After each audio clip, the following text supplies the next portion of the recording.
In the summer of 2008, a case began in the United States that would later become one of the most widely discussed criminal investigations in modern American history.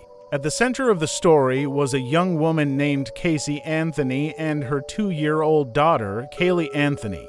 Caylee lived in Orlando, Florida with her parents, and Caylee was known by family and friends as a cheerful and energetic child who brought joy to everyone around her. However, in June of 2008, Caylee suddenly disappeared.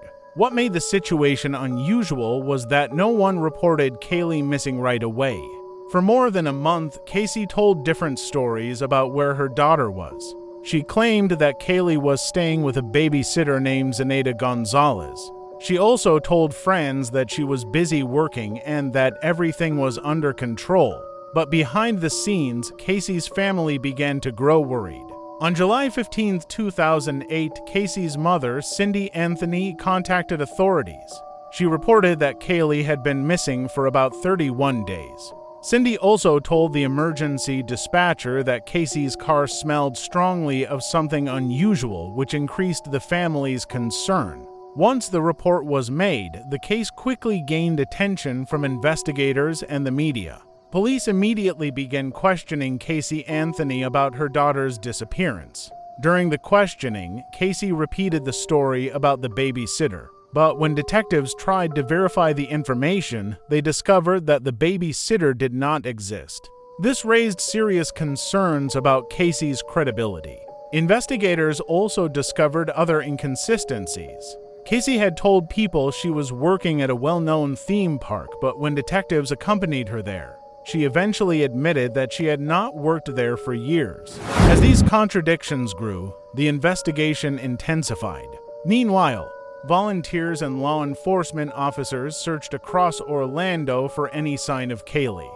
Search teams combed through wooded areas, neighborhoods, and nearby water sources, hoping to find clues about what had happened to the missing child. The case soon became a national news story.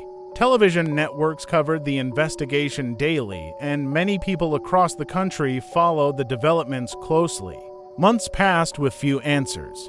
Then, in December 2008, human remains were discovered in a wooded area not far from the Anthony family home.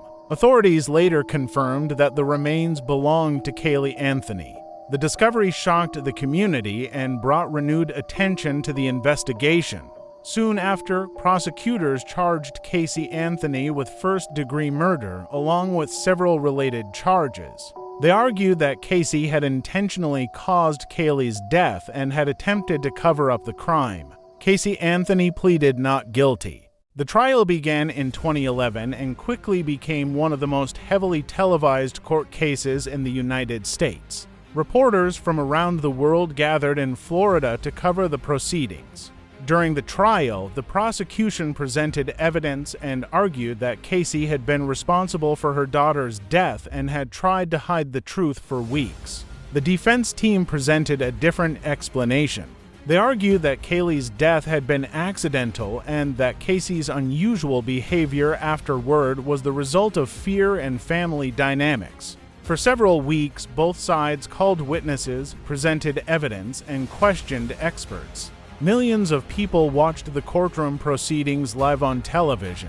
The case sparked debates across the country about parenting, justice, and the legal system. Finally, after the presentation of all evidence and closing arguments, the jury began deliberating. After several hours of discussion, the jury returned with their verdict. They found Caylee Anthony not guilty of first-degree murder, as well as not guilty of the lesser charges of manslaughter and child abuse. However, the jury did find her guilty of providing false information to law enforcement officers based on the lies she had told during the investigation. Because she had already spent several years in jail awaiting trial, the judge sentenced her to a relatively short period for those charges, and she was released shortly afterward. The verdict shocked many people who had followed the case. Some believed justice had not been served, while others believed the jury had simply followed the legal standard that guilt must be proven beyond a reasonable doubt. Even years later, the case remains one of the most debated criminal trials in modern American history. For many people, the story of Caylee Anthony and Caylee Anthony is remembered not only as a criminal case, but also as a reminder of how complex investigations and court trials can be when facts, evidence, and human behavior collide.